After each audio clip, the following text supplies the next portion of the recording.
teman-teman semua, hari ini aku mau berbagi tentang kesaksian teman-teman aku yang udah buat aku semakin berani untuk bersaksi. Penasaran? Ini dia kisah mereka. Shalom teman-teman, saya ingin berbagi kesaksian bagi kita semuanya. Teman-teman pasti pernah mengalami kehilangan orang yang kita sayangi. Pasti sangat menderita, bukan teman-teman? Merasakan sakitnya ditinggal oleh orang yang kita sayangi. Begitu juga yang saya alami 1 tahun yang lalu. Saya ditinggalkan oleh ayah saya yang sangat saya kasihi. Teman-teman pasti merasakan terpuruk, bahkan pasti berpikir bahwa Tuhan tidak sayang kepada kita karena hal yang kita alami. Tapi teman-teman, saya ingin mengingatkan bahwa hal itu adalah salah jika kita berpikir bahwa Allah itu jahat. Karena dalam Filipi 1 ayat 21 dikatakan, karena hidup bagiku adalah Kristus dan mati adalah keuntungan. Nah, kenapa dikatakan keuntungan teman-teman? Karena kita bertemu dengan Kristus. Jadi teman-teman, pada saat saya ditinggalkan oleh ayah saya selalu berdoa kepada Tuhan agar ayah saya ditempatkan di sisinya. Tapi teman-teman, saya ditegur oleh Tuhan melalui kakak rohani saya yang mengatakan bahwa hal yang saya lakukan adalah salah. Berdoa kepada Tuhan untuk mendoakan orang yang telah meninggal adalah perbuatan yang sia-sia dan merupakan dosa, dan itu sangat dibenci oleh Tuhan. Ibrani 9 ayat 27 mengatakan, dan sama seperti manusia ditetapkan mati hanya untuk 1 kali saja, dan sesudah itu dihakimi. Nah, dari sini kita memahami bahwa seseorang setelah kematiannya, kondisi spiritualnya tidak dapat diubah oleh siapapun, baik dirinya sendiri maupun usaha orang lain. Jadi, Alkitab tidak pernah mengajarkan untuk berdoa kepada orang meninggal, dan itu bukanlah konsep yang alkitabiah. Kenyataannya adalah setelah kematian, takdir seseorang telah ditentukan. Entah dia diselamatkan dan berada di surga karena iman percaya kepada Kristus, atau berada pada siksaan neraka.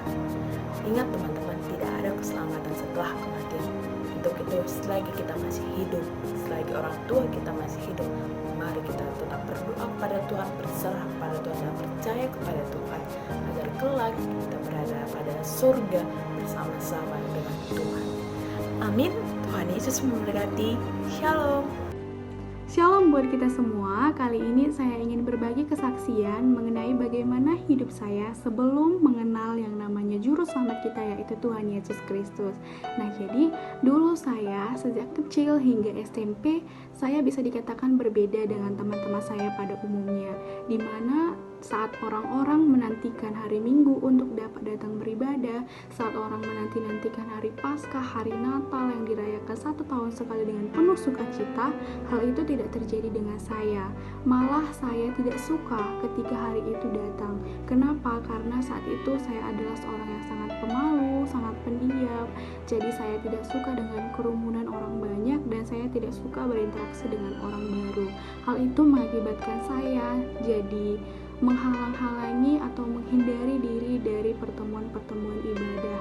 Jadi karena sifat saya yang seperti itu, saya jadi menanamkan prinsip dalam hati dan pikiran saya bahwa untuk masuk surga, perbuatan baik itu saja cukup, dan saya tahu itu salah sekarang.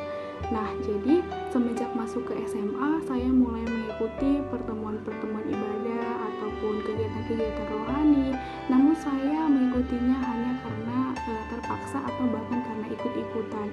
Di saat teman saya pergi ke PA, saya ikut PA. Di saat teman SMA saya pergi Natal, saya ikut Natal. Di saat dia tidak pergi, saya tidak pergi, seperti itu. Nah, jadi tiba saatnya Tuhan menegur saya lewat kakak rohani pada saat saya kuliah, dan mengatakan bahwa untuk masuk surga, untuk mendapatkan hidup yang kekal, perbuatan baik tidaklah cukup. Perbuatan baik bukan menjadi jaminannya. Saya jadi tahu bahwa kita semua manusia telah mendapatkan yang namanya jaminan keselamatan melalui pengorbanan Tuhan Yesus di kayu salib. Jadi teman-teman, ternyata keselamatan itu, hidup yang kekal itu sama seperti hadiah yang kita dapatkan gratis. Intinya di kita mau tidak mengimani keselamatan yang telah diberikan Yesus secara cuma-cuma kepada kita. Jadi teman-teman, semenjak saat itu saya melakukan ibadah, saya melakukan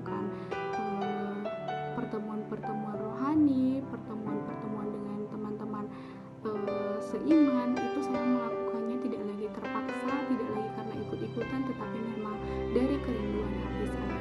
Nah, jadi kali ini saya ingin mengajak teman-teman, marilah kita mengingat kembali Ibrani 10 ayat 25 yang isinya adalah janganlah kita menjauhkan diri dari pertemuan ibadah kita seperti dibiasakan oleh beberapa orang, tetapi marilah kita saling bernasihati dan semakin giat melakukannya menjelang hari Tuhan yang dekat.